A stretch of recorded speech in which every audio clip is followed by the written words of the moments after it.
The government which is in power cannot run away from the problems that face the country by continuously scapegoating, by continuously backpassing to the old regime. There is this tired narrative of the handshake regime, handshake government. It is on record that there has never been a government known as handshake in this country. The past government was led by none other than Uhuru Muigai Kenyatta and deputized by none other than William Samoei Ruto. For 5 good years, you must take responsibility for the good things that government did and also own up for the bad deeds of that government. You cannot scapegoat. You cannot continue to find a scapegoat in Raila Amolo Odinga. We must caution you that scapegoating will. Your time is up. This debate, for those who have just come in, we will have 5 minutes for every member. Anytime you get a chance, you have 5 minutes.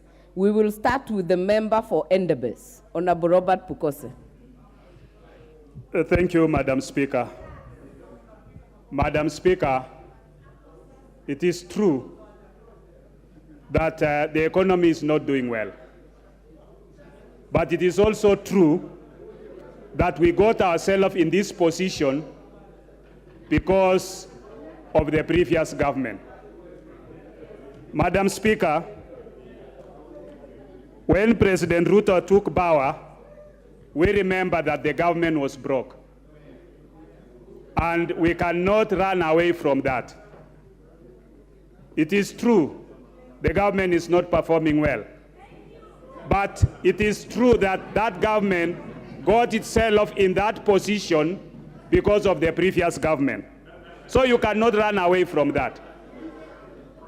When President Ruto took over, the prices of unga was 250. Everything was skyrocketing. The country was sliding in the wrong direction. So we should give credit where it is due. We are on the right track from that recovery. And it's because of the economic remedies or positions which the government has done. We remember that the previous government borrowed left and right. You cannot say that we were paying everything, but we are paying through debts. We were paying through borrowing. So you cannot come and you cannot continue borrowing to pay for salaries. That is wrong. And therefore, you can, and having failed yourselves, because you are part of that government, through Raila Odinga, through the handshake, you cannot say now that you have a remedy for it. You don't. You don't, because the methods you prescribed, let's talk of the subsidies that were there. The subsidy for unga, which was put there, never reached anybody. We went to the supermarkets, there was no unga. Yeah? Subsidies were put on fuel, but those subsidies did not benefit the fuel distributors. Instead, it benefited the fuel dealers. And people ended up opening more companies Member for so that they could make what is your more point money. of order?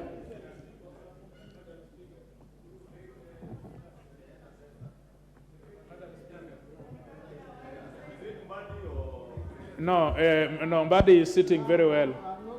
Madam Speaker, the speaker on the floor is a friend of mine, a renowned doctor. And that's precisely why he must speak facts while on the floor of the House. I have heard him talk about mentioning names and talking about previous governments and saying that you are part of it. Can the speaker, can the person who is on the floor tell us exactly how Raila ever entered in that government and what role did he play in that government? How does it culminate into this discussion and who was responsible for that executive in that government. If he cannot, I would invite you, Madam Speaker, to respectfully find him out of order and to ask him to withdraw those comments. Thank you, Madam Speaker, and thank you, the Order. People's Chief Justice. You know very well. Honorable Pukose, have you mentioned... Raila Odinga? Yes, and I think... No, the Raila Odinga has been mentioned by the People's Chief Justice, and he knows very well that Raila Odinga facilitated state capture through the handshake. And he's the one who saw Raila Odinga in Uhuru. Order, members. And that's how Raila Odinga got himself into government through you are swearing in. Order, Honorable Pukose. I think, honorable members, however emotive this issue is, we are a house of records. So let us follow our rules. Make sure you do not discuss a member without a motion. And I think we will be orderly and disciplined that way. So let us keep it to the motion, okay? Member for Endebess, please continue and finish up. You have a few minutes to go. Thank you, Madam Speaker. Madam Speaker, I want to state categorically that we cannot blame the government that has not even implemented this budget. The budget that we are currently implementing is the budget of the former government. What we've only done is to do supplementary budget to try and align with the government agenda. Your time is up. Member for Kathiani, Honorable Robert Mbui. Thank you, Madam Speaker, for this opportunity. First, I want to begin by thanking the leader of the minority for noting that Kenyans are suffering and coming up with this very, very timely motion, because Kenyans will now be able to watch and know those representatives that care for them and those that do not care.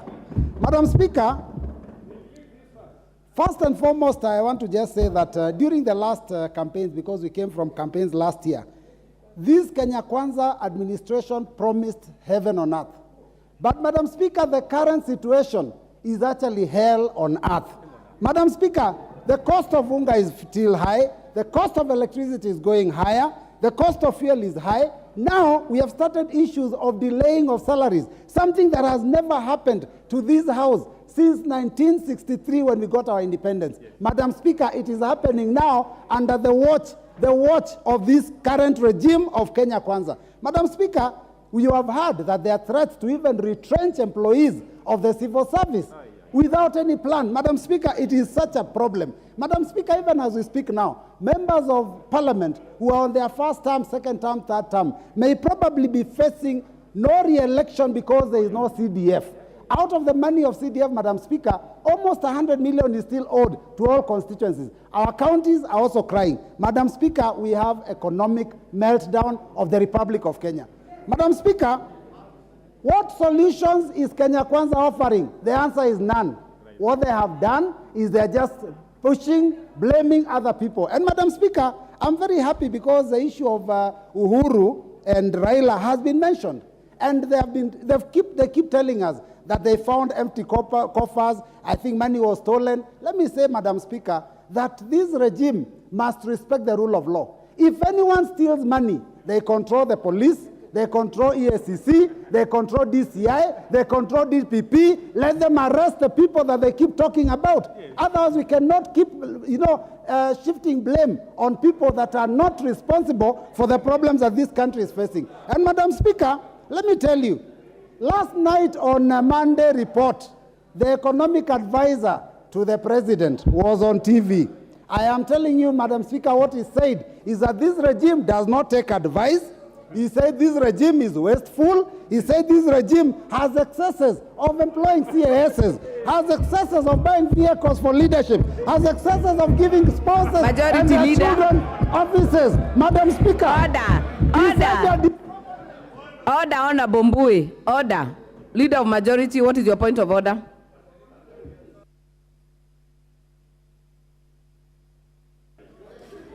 Honorable Speaker, Honorable Speaker, the Honorable Robert Mbui had gone very well until he started misrepresenting facts and statements by people who are not in this house